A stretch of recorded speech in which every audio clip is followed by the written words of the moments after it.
2வது நாள் வந்து காலையில் வந்து நான் ஃபுட்டு கொடுத்துட்டேன். அப்புறமா நல்லா தூங்கிட்டான். பாத்ரூம்லாம் போயிட்டு வந்து நல்லா தூங்கிட்டு இப்போ தான் எந்திரிச்சான். இப்போ சாயங்காலம் கொஞ்சம் சாப்பிட்டதுக்கப்புறமா அவனே வேக வேகமாக நடந்து வந்து தண்ணி குடிக்கிறியான். இதை நான் கலட்டி விட்டேன். தண்ணி குடிக்க முடியல பிள்ளைக்கு. நான் இந்த தட்டில் கொடுக்குறேன் குடிக்க மாட்டேன்ட்டு இதில் தான் நான் குடிப்பேன்னு. அதனால் இதை கலட்டி விட்டுட்டு பிள்ளை குடிக்கட்டும் அப்படின்னு சொல்லி கலட்டி விட்டுருக்கேன். தண்ணியை குடிச்சிட்டு வந்ததுமே போட்டு விட்டுருவோம். இது என்னன்னா அவனுக்கு அந்த புண்ணுலகான ஏதாவது பண்ணிட்டானா அப்புறம் சங்கடமாக போயிடும் இல்லையா? அதுக்காக தான் சரி நாளைக்கு டாக்டர்கிட்ட வேணால் கேட்டு பார்க்கலாம். கேட்டுட்டு இது எதுக்காக போட்டிருக்கோம் அப்படின்னு பார்த்துட்டு மற்ற பூனைங்க கூட சண்டை போடுவாங்க அப்படின்ற மாதிரி அதுக்காக தான் இதை போட்டிருக்கோம் அப்படின்னா அவசியமே இல்லை. ஏன்னா நம்ம வீட்டில் எந்த பூனையும் சண்டை போட்டுக்க மாட்டாங்க. அதனால இதை கலட்டி வச்சுக்கலாம். இல்லை அவன் புண்ணுக்கு சேஃப்டியாக இருக்கும், அவன் வாயை வச்சிடாமல் இருக்கணும் அப்படின்னா இதை போடுங்க அப்படின்னா கண்டிப்பாக இதை போட்டு தான் ஆகணும். எப்படி தாக பிள்ளைக்கு எவ்வளோ நேரம் குடிக்குது பாருங்க பிள்ளை. வேணுன்னே குடிக்கிறானோ இல்லை நான் இந்த காலரை போட்டு விட்டுருவாங்க அப்படின்னு சொல்லிட்டு டெய்லி வேணுன்னே குடிக்கிறியான்னு நினைக்கிறேன். பிள்ளைக்கு எப்படி தாகணும் வரும். நைட் ரொட்டீன் தூங்குறதுக்கு முன்னாடி ஷாஷாவுக்கு ஃபுட்டு கொடுக்கலாம். இந்தடா இதை கலட்டிடலாமா? சாப்பிடு சாப்பிடுமா. அவனுக்கு குடிஞ்சு சாப்பிட முடியல, அதனால டப்பாவில் அப்படியே வச்சுருக்கேன். சாப்பிட்டோம் அப்படியே சாப்பிட்டோன்னு. பாவமாக தான் இருக்குது, என்ன செய்ய, வேறு வழி இல்லை. சரியாகணும்னா இப்படி தான் பண்ணி ஆகணும். என்ன பண்ணுறது? உங்கள் அப்பா பார்க்குற உட்காந்துருக்குது. நான் சாப்பிட்டு வந்துட்டேன். நீ சாப்பிட்டு வந்துட்ட, எங்கள் அப்பா சாப்பிட்டும். உங்கள் டாடி சாப்பிட்றாங்களா? அப்பா சாப்பிட்றானா? சாப்பிட்றானாடி? இது என் தங்க குட்டி தெரியுமா? இது என் பட்டு குட்டி தெரியுமா? இது என் பட்டு பொட்டு. டிங்கி டிங்கின்னு போயிடுவியான். அப்பப்போ சாப்பாடு நமக்கு சாப்பாடு கொடுத்ததுக்கப்புறமா கொஞ்ச நேரத்துக்கு முன்னாடி சாப்பாடு தண்ணியெல்லாம் சாப்பிட்டா சரி. தூங்க போகிறதுக்கு முன்னாடி சாப்பாடு கொடுத்தேன். ரெஸ்ட் ரூம் போய் அடைச்சி வச்சிட்டோம்னா, மூடி வச்சிட்டோம்னா, கூண்டுக்குள்ளே விட்டுட்டோம்னா அவன் நைட்டில் தூங்கிக்குவான். தூங்குறப்ப கத்துனா வேணா வெளியில் விட்டுக்கலாம். ஏன்னா இவங்க ரொம்ப பண்ணுறானுங்க, பின்னாடியே சுற்றுறானுங்க. அதனால ஒரு அரிய காட்சி மாதிரி அப்படிதான் ஆச்சு. சாசா ஏதோ அரிய வகை மிருகம் நம்ம வீட்டுக்குள்ள வந்திருக்கு போலடா அப்படின்ற மாதிரியே எல்லாம் அதிசயமா பாக்குறானுங்க தெரியுமா இந்த கிறுக்கு பயிலுங்க.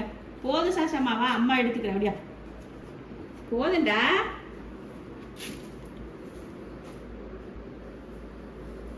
இந்த விட்டா ஓடிடுவான் இவன். அப்படியாப்பட்ட ஆள் தான், விட்டா ஓடிடுறது. எல்லாரும் சொன்னீங்க கூண்டுக்குள்ள வந்து ஒரு பெட்டு மாதிரி போட்டு விடுங்கன்னு சொல்லி. இவனுக்கு அது பிடிக்க மாட்டேங்குது. இது கூட கஷ்டப்பட்டு இதை ரொம்ப போட்டு இதை படுத்து படுக்க வச்சிடறேன். அவள் உள்ளே போனால் அதை திருப்பி எடுக்க முடியாதுல்ல, அதனால அது இருக்குது. பெட்டு இல்லைன்னா படுக்கவே மாட்டேங்கிறான். அதனால சரி இது மட்டுமே இருக்கட்டும் அப்படின்னு சொல்லிட்டு போட்டிருக்கோம். நீங்கள் எல்லோரும் கேட்டிருந்தீங்க பெட்டு எதுனா போட்டு விடுங்க பிள்ளைக்கு கம்பி குத்துன்னு. கம்பி குத்தும் என்ன செய்ய, அவனுக்கு பிடிக்கலையே, நம்ம என்ன பண்ண முடியும்? அதனால சரி இப்போ எதுக்கு இப்படி பிடிச்சிருக்கேன் தெரியுமா? ஓடுறேன் அப்போ மேலே மாடிக்கு ஓடணும். இப்போ சரி மருந்து போட்டு விட்டுட்டு அப்படியே அவனை மறுபடியும் படுக்க வச்சிருவோம். என்ன வேலை செய்கிறாங்கன்னு பாருங்க. இந்த மருந்து போடுறதுக்குள்ள இவங்க இது எல்லாம் பிச்சு எடுத்து வெளியில அப்படி உள்ள வச்சு பூட்டிடுவேன். வா வெளியில வா. ஏய் போங்கடான்ட்டு வந்தேன்னு வச்சுக்கோ, வெளுத்து புடுவேன். வெளுத்து சாசாட்ட சொன்னேன்னு வச்சுக்கோ, ஒரே புடி உங்களுக்கு பிடிச்சிருவியான். ஓடிருங்க. வேணும்னு செய்யணும் போடான்ட்டு புண்ணுல வந்து வாய வச்சுட்டு இருக்கானுங்க. ஐயோ அப்பா போடான்ட்டு. ஏய் குட்டி குட்டி குட்டி பிசாசுங்களா? சொன்ன பேச்சு கேட்குறேன். சொன்ன பேச்சு இங்கே ஏய் இருடா, என் பிள்ளைய உள்ள தூக்கி விடுறேன். நீங்க இது இழுத்து பழகிட்டாங்க இல்லடா, இனி பொழுதானே வந்து இழுப்பாங்க. ஐயோ போ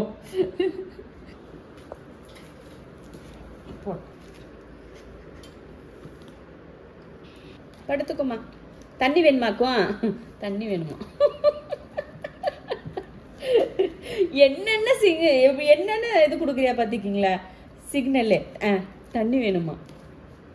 சாப்பாடு கொடுத்தியடி, தண்ணி கொடுத்தி. அங்கே வாருடா, அதுக்கு பின்னாடி இதுக்கு செய்கிற வேலையை பாரு. இங்கே பாரு இந்தா. இப்போ உங்கள் அம்மாவை கூப்பிட்டேன்னு வச்சுக்கோ, வந்து வெளுத்து விட்டுருவா. அவ்வளோதான். கூப்பிடவா? சிஞ்சுவை கூப்பிடவா? ஏ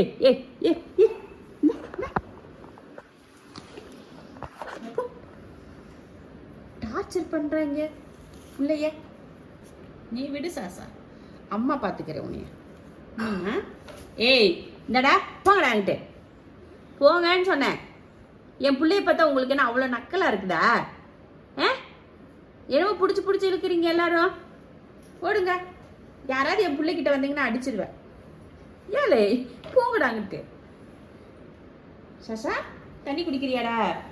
அவங்க அப்பா வந்து சாப்பிட வந்து இங்கே தண்ணி குடிக்க வந்துட்டான். வந்த செகண்டில் அங்கே அவங்களுக்கு போட்ட ஃபுட்டை சாப்பிட்டுக்கிட்டு இருக்கான் பாருங்க. அதுக்குள்ளேயும் அவங்க பிள்ளைங்க பூரா அந்த கூண்டுக்குள்ளே போய் ஆக்கிரமிப்பு பண்ணிட்டாங்க. நல்லா இருக்கு. இவங்களை பூரா பேசாம கூண்டில் அடைச்சி வச்சிருந்தோம் போல இருக்கு. இப்படி என்ன அடைச்சி வச்சுட்டு அவங்க வாட்டுக்குள்ளேயே கிடக்கட்டும். அவங்களுக்கு பிடிச்சிருக்கு பாரு. கடிச்சு தின்னுமே அவன் தான் அப்போலேருந்து கடிச்சிட்டு கிடக்கையாதைய. அந்த பெயிண்ட் ஸ்மெல் தெரியுது போல இருக்கு. அதனால தான் கடிக்கிறாங்க. பிச்சு எடுக்காம விட மாட்டாங்க போல இருக்கிறாங்க.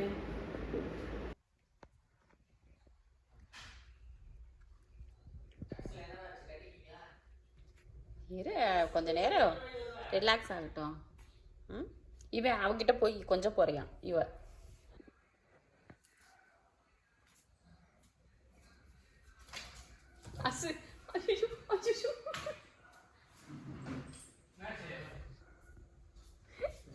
அவங்க பயந்து ஓடுறாங்கடா.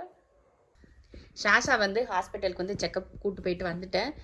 புண்ணெல்லாம் பார்த்தீங்கன்னா நல்லா இருக்குது, நல்லா காஞ்சிட்டு வருது அப்படின்னு சொன்னாங்க. இனி அடுத்த ஆஸ்பத்திரி எப்போ போகணும் அப்படின்னு பார்த்தீங்கன்னா 10 நாள் முடிஞ்சு 11ஆவது நாள் ஆஸ்பத்திரிக்கு வாங்கன்னு சொன்னாங்க. புண்ணெல்லாம் செக் பண்ணி பார்த்துட்டு கொஞ்சம் க்ளீன் பண்ணிவிட்டு மருந்து போட்டு கொடுத்தாங்க, பவுடரெல்லாம் போட்டு விட்டாங்க. அவ்வளோதான். அதுக்கு எதுவும் ஃபீஸ் எதுவும் வாங்கலாம் வேணான்னு சொல்லிட்டாங்க. புண்ணு வந்து நல்லா இருக்குது, எந்த பிரச்சனையும் இல்லை. ஷாஷாவும் நல்லா சாப்பிட்றானான்னு கேட்டாங்க. அதுவும் சாப்பிட்றான்னு சொன்னதுக்கப்புறம் ஓகே, எதுவும் ப்ராப்ளம் இல்லை, பார்த்துக்கலாம், நீங்கள் 11ஆவது நாள் வாங்க, தையலை பிரித்து விட்டுறலாம் அப்படின்னு சொன்னாங்க. பிள்ளைக்கு வந்ததுமே பசி போல். சரி அதுதான் அந்த காலரோட கொடுத்தா சாப்பிட முடியல அவனுக்கு. அதனால அந்த காலரை கலட்டி இங்கே வச்சு விட்டுட்டு சரி சாப்பிட்டுன்னு சொல்லி டப்பாவோடய வச்சு விட்டுக்க, நின்றுட்டே சாப்பிட்டோம் அப்படின்னு. சாப்பிட்டதுமே தூக்கி போட்டு அவனை அடைச்சி விட்டோம்னா தூங்குவேன் அவன் பாட்டு. சாசாவுக்கு சாப்பாடு கொடுத்தாச்சு. இங்கே பாருங்க, இவங்க போய் அவங்க அப்பா பக்கத்தில் போய் படுத்தாச்சு. ஜம்முன்னு படுத்திருக்கேன் பாருங்க. உனக்கு கூட்டு போய் ஊசி போட்டு விட்டுருவேன் பார்த்துக்கோ. வெளியில் வந்துரு. வெளியில் வரியா? தூங்குறதுக்கு உனக்கு இடமே இல்லை, அங்கே தான் இருக்கு. வா வெளியில் வா. சாஷா உன்னை அடிக்க போகிறான் பாரு. ஒவ்வொருத்தரும் பின்னாடியே அவன் பின்னாடி தான் சுற்றுறானுங்கப்பா. என்னதேன்னு தெரில. அவனை கூண்டுக்குள்ள அடைச்சி வச்சது வந்து இவன் ஏதோ விசித்திரமான ஒரு ஜந்து உள்ளே வந்துருச்சு போல அப்படின்னு சொல்லிட்டு ஒவ்வொருத்தரும் ஆச்சரியமாக பார்க்குறானுங்க. அந்த கழுத்தில் போட்டிருக்க அந்த காலருக்கு என்னடா. வா வெளியில் வாம்மா, தங்கப்பில் வா. அவங்க நீ ஒன்று தூங்குனது போதும், நீ இங்கே வந்து தூங்குவா.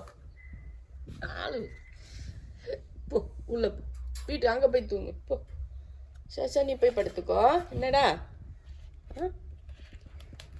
தண்ணி குடிக்கணுமாக்கோ?